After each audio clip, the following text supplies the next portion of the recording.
भारतीय पुरातत्व सर्वेक्षण यानी एएसआई ने धार में स्थित भोजशाला की साइंटिफिक स्टडी कर 2000 पन्ने की रिपोर्ट हाईकोर्ट को सौंप दी है।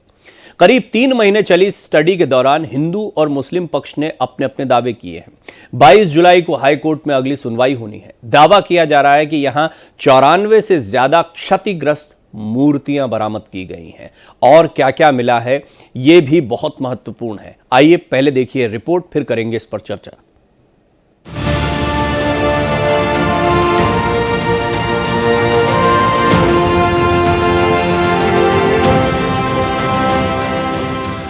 तो क्या भोजशाला विवाद का हल मिल गया?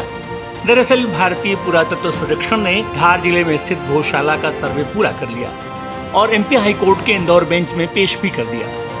क्या अब इस सर्वे को समाधान की पहल के तौर पर देख सकते हैं? एएसआई ने 98 दिन सर्वे के बाद 2000 पन्ने की रिपोर्ट दाखिल की है। सवाल यही, सर्वे में दावा किया जा रहा है कि सबूत पर सबूत है, ऐसे में किसका दावा मजबूत होगा? फिलहाल इस मामले में अगली सुनवाई 22 जुलाई को होगी। सभी पक्षकारों को चूंकि माननीय न्यायालय का आदेश था कि रिपोर्ट पिटिशनर और रेस्पोंडेंट के सभी काउंसिल्स को प्रोवाइड किया जाए, तो उनके सभी काउंसिल्स को प्रोवाइड कर दिए। सर्वे में दावा किया जा रहा है कि भोजशाला में मुगलों से पहले के सबूत मौजूद हैं। पौराणिक आकृति, ब्रह्मा और गणेश की मूर्तियां मिली हैं। पहली याचिका हिंदुओं की तरफ से जो मैंने दाखिल की थी, तो बहुत महत्वपूर्ण सफलता मिली है और ये बात आज रिपोर्ट से साबित हो गई है, प्रमाणित अच्छी तरह हो गई है। कोई इसको काट नहीं सकता कि वहाँ पहले हिंदू मंदिर था। हिंदू पक्ष का मानना है कि एएसआई के सर्वे से हिंदू पक्ष का दावा मजबूत हुआ है।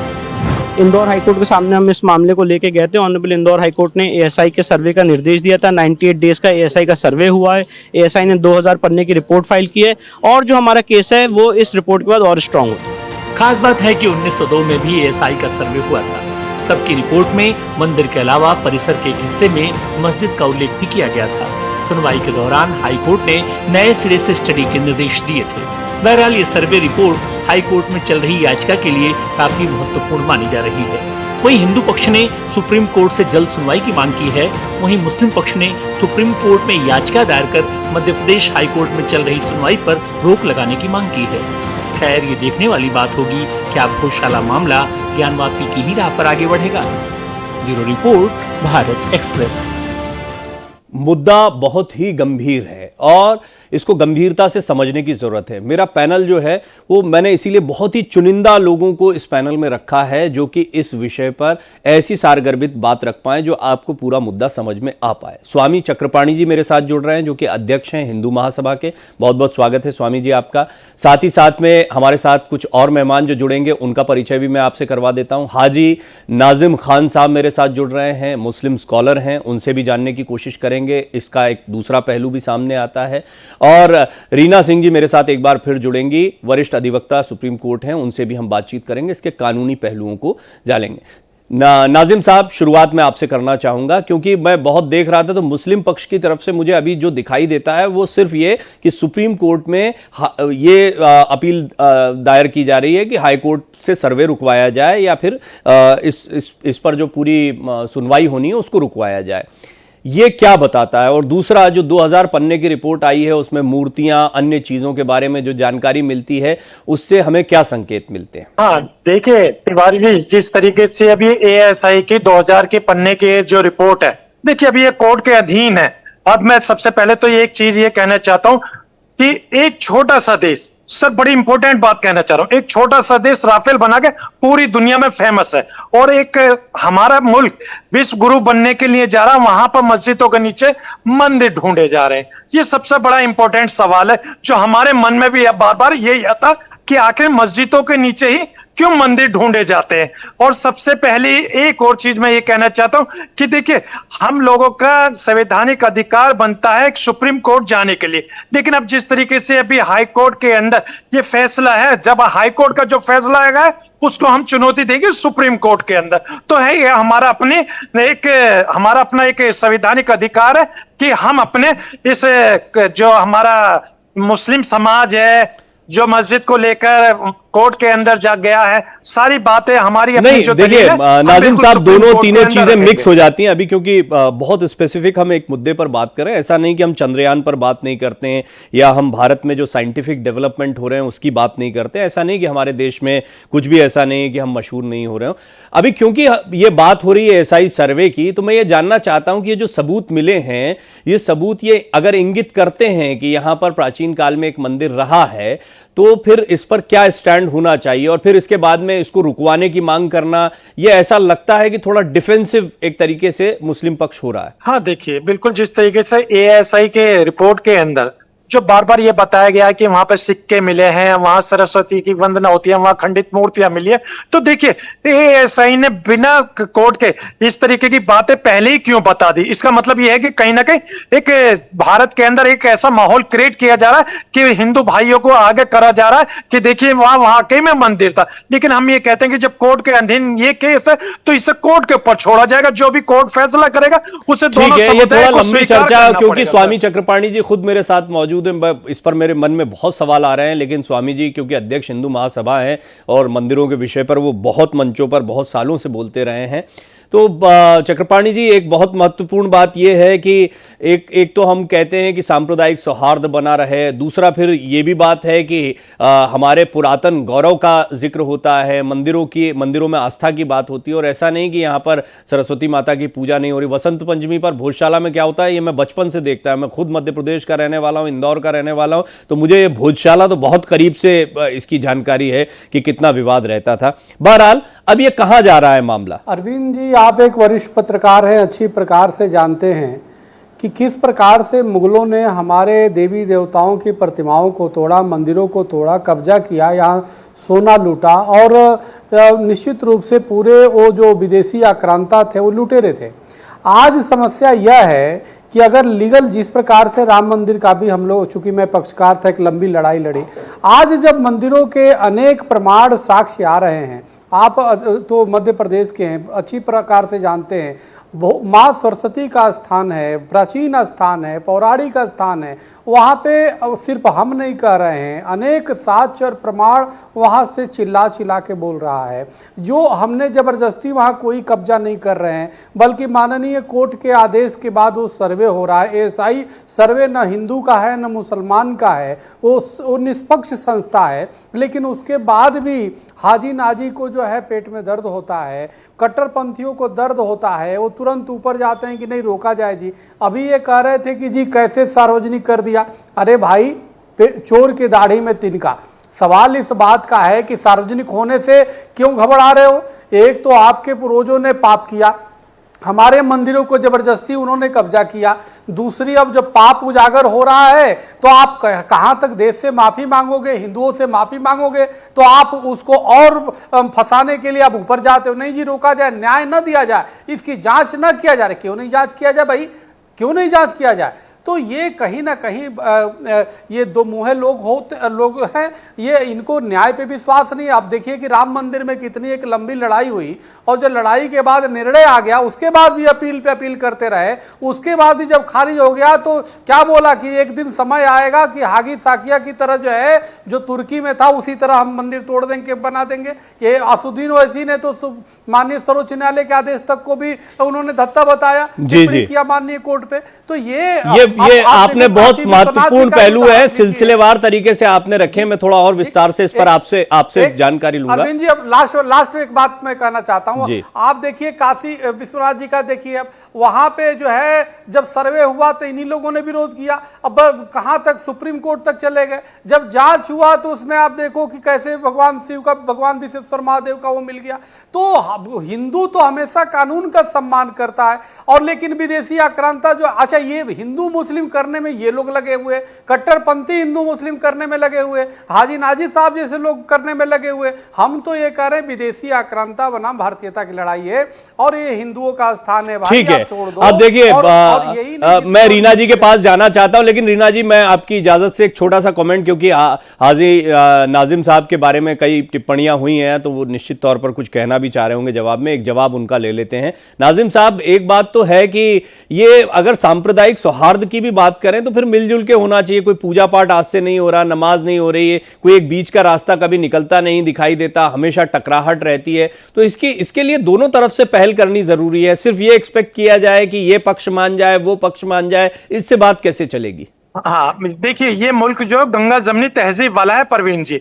और देखिए जिस तरीके से अभी बार बार बाबरी मस्जिद का जिक्र आ रहा था, तो मैं चक्रपणी महाराज जी को एक बात बता दूं कि ये जो बाबरी मस्जिद का जो फैसला आया था, ये सुप्रीम कोर्ट ने फैसला दिया था। हमने सुप्रीम कोर्ट के फैसले का स्वागत किया था। लेकिन मैं चक्रपणी महाराज जी को एक बात बता दूं, उस वक्त में सुप्रीम कोर्ट के फैसले आने से पहले कुछ तथाकथित लोग क्या कह रहे थे कि सुप्रीम कोर्ट का कुछ भी फैसला है मंदिर वहीं बनाएंगे। सौहार्द बिगाड़ने की बात कौन करते थे? वो लोग तथाकथित। लेकिन इल्जाम किस पे आता है?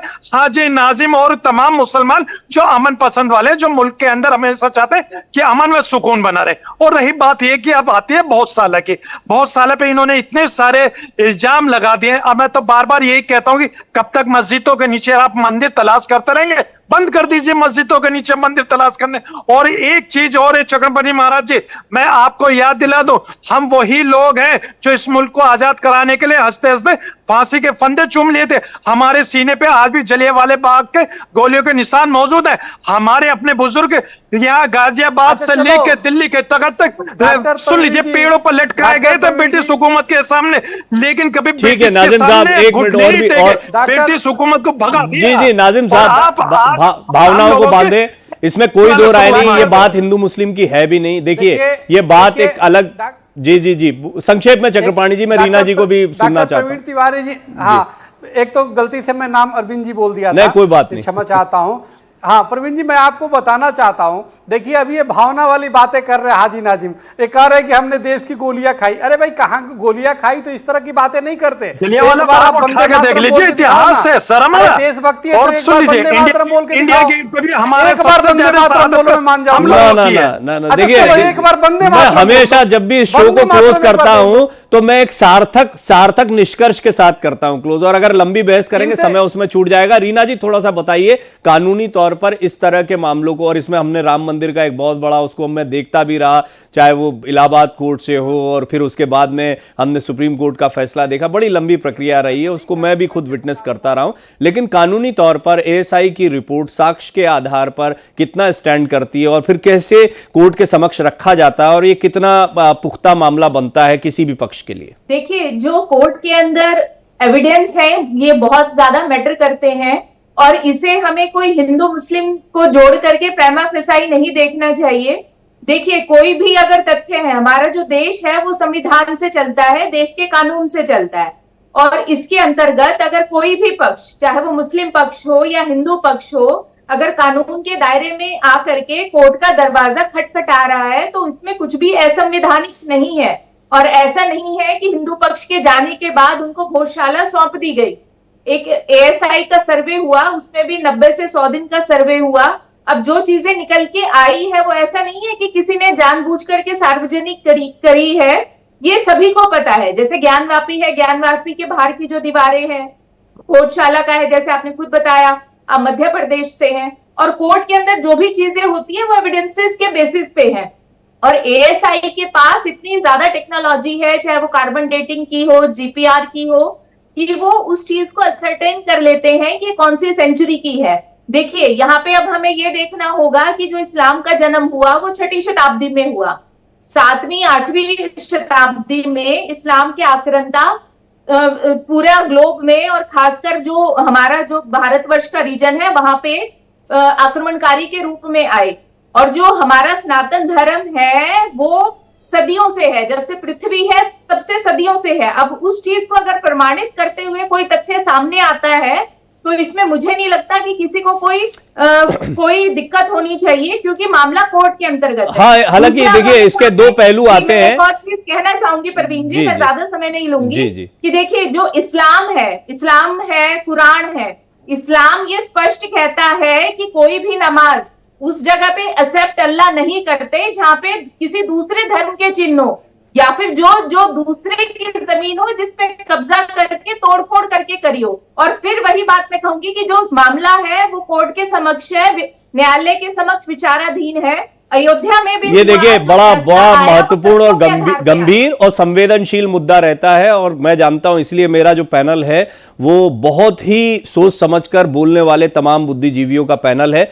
ये एक संवेदनशील मुद्दा है, तो इसको कैसे हम ले जाएं। अभी हम जब 3 लोग 4 लोग बैठकर बात कर रहे हैं, तो आइए इसको थोड़ा समझेंगे कि कैसे इसका हल निकाला जाए, क्योंकि ये बात सिर्फ यहां की नहीं है। आपने बात ज्ञानवापी की, अभी मथुरा का जिक्र बार बार उठता है, और ऐसे बहुत सारे। नाजिम साहब ने 2-3 बार ये बात कही कि मस्जिदों के नीचे मंदिर के चिन्ह ढूंढना छोड़ दीजिए, तो इधर से भी आता है कि भैया मंदिरों के ऊपर मस्जिदें बनाई गई थी तो उन चिन्हों को ढूंढा जा रहा है। लेकिन अब ये वो मामला नहीं है कि यहां पे मुगल आक्रांता बैठे हुए हैं। ये जो मुस्लिम भाई हैं ये वो उतने ही भारतीय हैं जितने हिंदू हैं। सवाल महत्वपूर्ण है चक्रपाणी जी, अब ये वो दौर नहीं है कि जब आक्रांता आए थे और फिर किस धर्म का उदय कब हुआ था। अब हम एक ऐसे देश में रहते हैं, जब हम 140 करोड़ की जब बात करते हैं तो उसमें क्या हिंदू क्या मुसलमान सबको गिनते हैं, सब इसी देश के रहने वाले हैं, सबकी धार्मिक आस्थाएं हैं, और इन धार्मिक आस्थाओं को साध कर चलना है, एक बैलेंस बनाकर चलना है।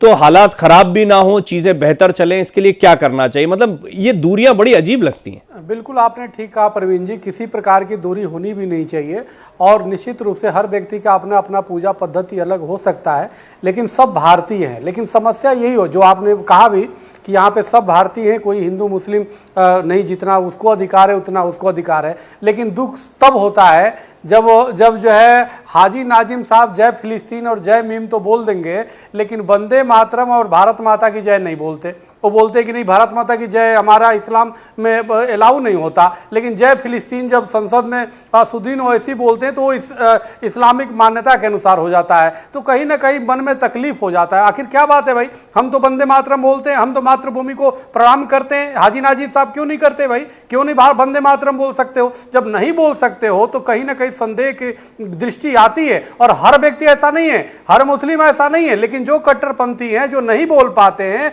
सबसे पहले उनकी नागरिकता पर प्रश्न चिन्ह लगना चाहिए, और लगता है सबसे पहले वो संदेह की दृष्टि में आते हैं और बात करते हैं भाई हर मस्जिदों में क्यों आप खोज रहे हैं। अरे भाई हर मस्जिदों में चुरा के रखे प्रतिमाओं तो क्यों नहीं खोजेंगे।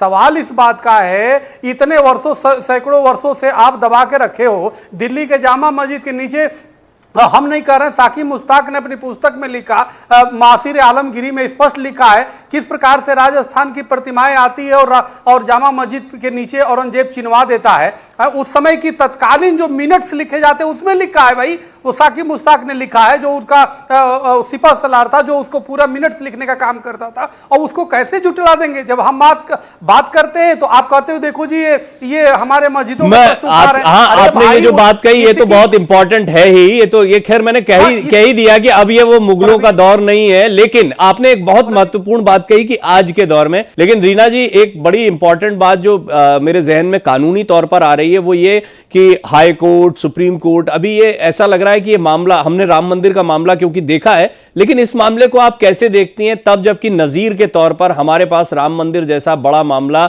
सामने है। तो इसका कितना फर्क पड़ता है कि एक बड़े मामले में कोई फैसला आ चुका है और उसके बाद में हम फिर भोजशाला पर बात कर रहे हैं। देखिए ये बिल्कुल जो भी माननीय सर्वोच्च न्यायालय के ऑर्डर्स आते हैं वो अपने आप में ही प्रेसिडेंट होते हैं, पर यहाँ पे देखिए हर जो मामला कोर्ट के समक्ष होता है वो कोर्ट ऐसा नहीं है कि सभी मामलों को एक तरीके से देखती है, वो बिल्कुल अलग तरीके से देखती है कि हर केस का पहलू जो है और जो उसके मुद्दे हैं, फैक्ट्स हैं, वो अलग है। जैसे अयोध्या में जो बाबरी मस्जिद का था उसके अलग फैक्ट थे, बाबरी मस्जिद को कैसे डिमोलिश किया गया। अब उसके बाद अब कृष्ण जन्मभूमि का है, ज्ञानवापी में है, ज्ञानवापी में वहां पे नमाज भी हो रही है, कृष्ण जन्मभूमि में नमाज हो रही है, भोजशाला के अंदर भी क्या अभी फैक्ट्स हैं। तो यहाँ पे देखिए हर जो मामला है वो बिल्कुल अलग है, उसके एविडेंसेस अलग हैं। यहाँ पे तो सिर्फ अभी जो है वो एविडेंसेस को गैदर करने की बात है। यस वेरी इंपॉर्टेंट, आपने बहुत महत्वपूर्ण बात कही, बड़ी महत्वपूर्ण बात आपने कही है कि हर मामला अलग होता है और नजीर होती है और पुराने मामलों का संदर्भ आता है, लेकिन वो जहां फिट होंगे वहीं उनका संदर्भ आएगा। बिल्कुल, मैं 10 सेकंड में एक चीज और आपको बताना चाहूंगी कि देखिए जो सनातन धर्म के जितने भी मंदिर हैं वो ज्योग्राफिकल लोकेशंस की इंपॉर्टेंस के हिसाब से बनाए गए हैं। तो उस चीज को ध्यान में रखते हुए कि कोई भी सनातनी अगर एक कोई चीज चली है तो कोई भी सनातनी उस चीज को क्यों छोड़ेगा, और वो भी जैसे मैंने पहले कहा कि न्यायालय के समक्ष ठीक है, ये तो ठीक सभी है, समान उस है। पर तो आपने कानूनी तौर पर बड़े अच्छे से समझाया, क्योंकि ये जो हम धार्मिक तौर पर जब बहस करते हैं बड़ी लंबी जाती है। लेकिन नाजिम साहब, मेरा सवाल वही है, म्यूचुअल होना चाहिए, दोनों तरफ से होना चाहिए, और इस तरह का मुजाहरा आपकी तरफ से भी होना चाहिए कि लगे कि हाँ हम सब भाई भाई हैं। हाँ, मेरी आवाज सुन पा रहे हैं जी, आप? जी, परवीन जी, जी आ रही है मेरी आवाज? स्पष्ट है। हाँ हाँ, देखिए बिल्कुल, देखिए मैं आपकी बात से इत्तेफाक रखता हूं। देखिए हमने सुप्रीम कोर्ट का फैसले का स्वागत किया था बाबरी मस्जिद पर, तो अब मैं भी अपने हिंदू भाइयों से कहना चाहता हूं कि बाकी जो आप हर मस्जिद के नीचे मंदिर तलाश कर रहे हैं तो ये बंद कर दीजिए, आप भी भाईचारा निभाएं। और दूसरी, परवीन जी देखिए आप बड़ी सार्थक डिबेट करते हैं, मुझे बहुत पसंद आई। मैं इतने एंकरों से डेली डिबेट करता हूं हर चैनल पे, लेकिन जो आज आपके डिबेट में जो शांतिपूर्ण बात चल रही है, बड़ा दिल खुश हो गया। परवीन जी, उसके लिए आपका बहुत बहुत धन्यवाद। एक बार और देखिए दूसरी बात, एक बार दूसरी वंदे बात, मातरम बोल दो, हमारा भी दिल खुश आप हो ही के जाए। लिए कहूंगा, आप ही के लिए कहूंगा। एक छत्रपति बार महाराज जी, वंदे छत्रपति मातरम बोल महाराज दो, जी ने कहा कि हाजी एक बार नाजिम से वंदे मातरम वंदे बोल दो, मातरम हमारा कहलवा पूरे दीजिए। देश का दिल तो मैं खुश हो परवीन जाए। जी ये कहता हूं कि वंदे मातरम का मतलब क्या है ये नहीं बताएंगे, लेकिन एक ये बार बोल पांचों दो ना। हक इस भारत की सरजमी को भारत माता सजदे की करता जय एक बार बोल हूं, दो। और जब मैं इस सरजमी को सजदे करता हूं तो जाहिर सी बात है वंदे मातरम तो हो गया उसमें, क्योंकि मैंने इस सरजमी को सजदे किया है। लेकिन ये इस तरीके की छत्रपति महाराज जी पूरे देश के अंदर एक गुमराह वाली बात करेंगे तो ये गलत है। मैं ये कहना चाहता हूं, अभी ये केस कोर्ट के अधीन है, कोर्ट का जो फैसला आएगा वो हम सबको स्वीकार करना पड़ेगा। लेकिन इसके साथ साथ मैं परवीन जी एक बड़ी इंपॉर्टेंट बात और कहना चाहता हूं आपके चैनल के माध्यम से। अगर मान लीजिए यहां पर साक्ष्य मिलते हैं और वो कहते हैं कि नहीं ये मस्जिद नहीं मंदिर है, तो क्या मस्जिद वहां पर नहीं रहेगी? क्या मस्जिद को शहीद कर दिया जाएगा? ये बहुत बड़ा सवाल है। ये इसका बड़ा सवाल है आपका। जवाब मैं देना इस चाहिए। सवाल की वैल्यू करता हूं। चक्रपाणी जी, इस पर आप क्या कहेंगे? मतलब एक म्यूचुअल होना चाहिए। अगर मान लीजिए यहां मंदिर था तो समाधान क्या? अभी भी पूजा होती है, वसंत पंचमी पर पूजा होती है, क्या समाधान हो? नहीं, आप देखिए, कभी भी जो है प्रवीण जी, हिंदू समाज या कोई भी हिंदू संगठन माननीय कोर्ट का हमेशा से सम्मान करता आया है। कई बार हमने ठोकरें खाई हैं और हमने हमेशा लीगल तरीके से, आप देखिए ना 1528 में मंदिर टूटा राम मंदिर, उसके बाद तो हमेशा लीगल ही लड़ाई होती रही। हमने कहा इलीगल किसी पर जबरदस्ती कब्जा किया।